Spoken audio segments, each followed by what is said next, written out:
Hi, ഞങ്ങളെ എന്നത്തെ പോലെ തന്നെ ഫിസിയോതെറാപ്പിക്ക് പോകാൻ വേണ്ടിയിട്ട് 9:30 ആയുള്ളൂ കേട്ടോ. 9:30 ആയപ്പോൾ ഒരുങ്ങിയിരിക്കുവാണ്.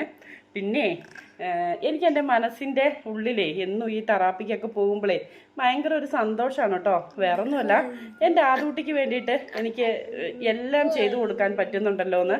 അതെനിക്ക് എത്ര വയ്യായിക വന്നിട്ടുണ്ടെങ്കിലും അത് മുടക്കാറില്ല കേട്ടോ. കാരണം എൻ്റെ കുഞ്ഞിന് വേണ്ടിയിട്ട് എനിക്ക് എല്ലാം ചെയ്തു കൊടുക്കണം. അവന് ചെയ്തു കൊടുത്തിട്ടുണ്ടെങ്കിൽ മാറ്റം വരുമെന്ന് എനിക്ക് ഉറപ്പാണ് കേട്ടോ. അതുകൊണ്ട് നമ്മുടെ ആദൂട്ടിക്ക് വേണ്ടിയിട്ട് എനിക്കെല്ലാം ചെയ്തു കൊടുക്കണം. കാരണം എനിക്ക് മാത്രമേ ഇങ്ങനെയൊക്കെ ചെയ്തു കൊടുക്കാൻ പറ്റുള്ളൂ അല്ലേ. അതുകൊണ്ട് ആദൂട്ടിക്ക് വേണ്ടി ഫിസിയോതെറാപ്പി ഉണ്ട്, സ്പെഷ്യൽ എഡ്യൂക്കേഷൻ ഉണ്ട്. ഇതെല്ലാം കൊണ്ടേ തിരിച്ചു വരുമ്പോൾ എനിക്ക് മനസ്സിന് ഭയങ്കര ഒരു സന്തോഷമാണ് കേട്ടോ. കാരണം എൻ്റെ ഇന്നത്തെ ദിവസം എൻ്റെ കുഞ്ഞിന് വേണ്ടി ഞാൻ എല്ലാം ചെയ്തല്ലോ എന്നോർത്തൊരു മനസ്സിനൊരു സന്തോഷമാണ്.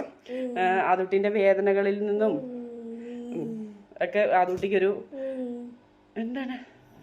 ആദൂട്ടീൻ്റെ തെറാപ്പി ചെയ്ത് കഴിയുമ്പോൾ ആദൂട്ടിക്ക് വേദനയുണ്ടെങ്കിലും പക്ഷേ പുതിയൊരു പ്രതീക്ഷയാണ്. നമ്മളെല്ലാം ചെയ്യുന്നുണ്ട്, എല്ലാം ശരിയാകും എന്നൊക്കെ പുതിയൊരു പ്രതീക്ഷയാണ് കേട്ടോ. അപ്പം ഞങ്ങൾ ഫിസിയോതെറാപ്പിക്ക് പോകുവാണ്. എല്ലാവർക്കും ഞങ്ങളുടെ 2 പേരുടെ ഗുഡ് മോർണിംഗ്.